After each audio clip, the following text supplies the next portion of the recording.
ગુજરાતના પૂર્વ મુખ્યમંત્રી વિજય રૂપાણી ગુજરાતના પ્રદેશ પ્રમુખ બને એવી અટકળોએ જોર પકડ્યું છે। નમસ્કાર। ગુજરાતના પ્રદેશ પ્રમુખનું નામ ફરીથી એકવાર ચર્ચામાં આવ્યું છે કે કોણ બનશે પ્રમુખ। આ વખતે એક નવું નામ સામે આવ્યું છે। ગુજરાતના પૂર્વ મુખ્યમંત્રી વિજય રૂપાણી ગુજરાતના પ્રદેશ પ્રમુખ બને એવી અટકળોએ જોર પકડ્યું છે અને એની પાછળના કેટલાક કારણો પણ આપવામાં આવી રહ્યા છે। તો આના વિશે તમારી સાથે વાત કરીશ। મારું નામ રાજેશ શાહ છે અને તમે જોઈ રહ્યા છો ગુજરાતના સૌથી મોટા ડિજિટલ ન્યૂઝ પ્લેટફોર્મ ખબરછે.com।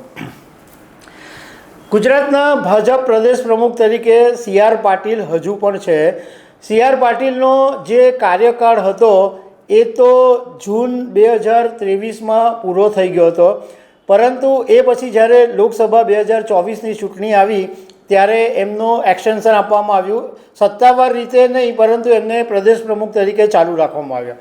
એ પછી લોકસભા 2024ની ચૂંટણીમાં સી.આર. પાટીલ ચૂંટણી જીત્યા અને એમને કેન્દ્રીય મંત્રી બનાવવામાં આવ્યા। ત્યારથી એવી ચર્ચા ચાલે છે કે ભાજપને હવે નવા પ્રદેશ પ્રમુખ મળશે, પરંતુ ચૂંટણી પૂરી થયાને પણ લગભગ 9 મહિનાથી વધારે સમય થઈ ગયો છે, પરંતુ હજુ ભાજપ પ્રદેશ પ્રમુખનું નામ જાહેર નથી કરી શક્યું।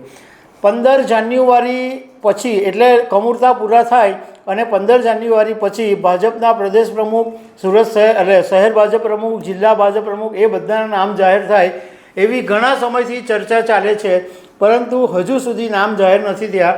હવે જ્યારે 18 ફેબ્રુઆરીના દિવસે સ્થાનિક સ્વરાજ્યની ચૂંટણીઓના પરિણામો આવી જાય એ પછી કદાચ ભાજપના પ્રદેશ પ્રમુખનું નામ જાહેર થાય, પરંતુ હમણાં એક નવું નામ સામે આવ્યું છે અને એમાં ભાજપના પ્રદેશ પ્રમુખ તરીકે ગુજરાતના પૂર્વ મુખ્યમંત્રી વિજય રૂપાણીનું નામ સામે આવ્યું છે।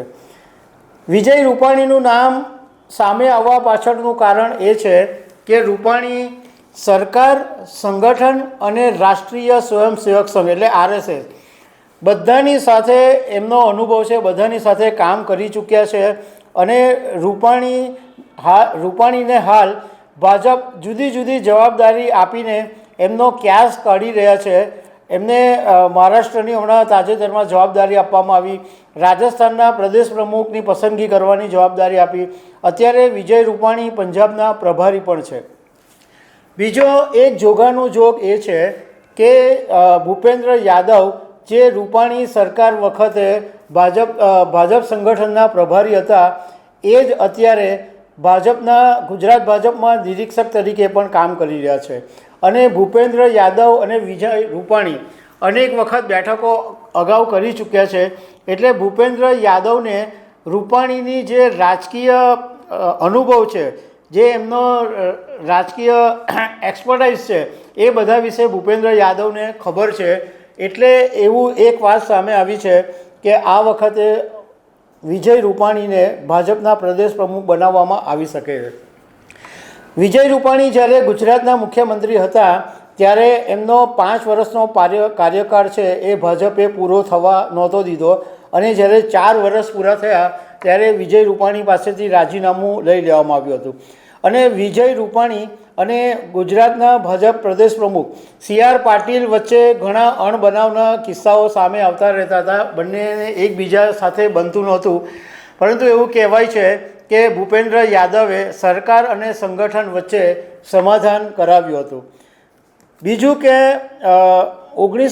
વિજય રૂપાણી છે એ ભાજપમાં ઘણા સમયથી છે, સંઘની સાથે પણ સંકળાયેલા છે અને એ ગ્રાઉન્ડ લેવલના છે અને વિજય રૂપાણી આવે એની પાછળનું એક મોટું લોજિક એ પણ માનવામાં આવે છે કે અત્યારે સૌરાષ્ટ્રની અંદર રાજકારણની અંદર જે ડખા ઊભા થઈ રહ્યા છે એમાં રૂપાણી કામ લાગી શકે એમ છે, કારણ કે રૂપાણી થોડા શાંત સ્વભાવના એટલે મોગમમાં કામ કરી શકે એવા નેતા છે।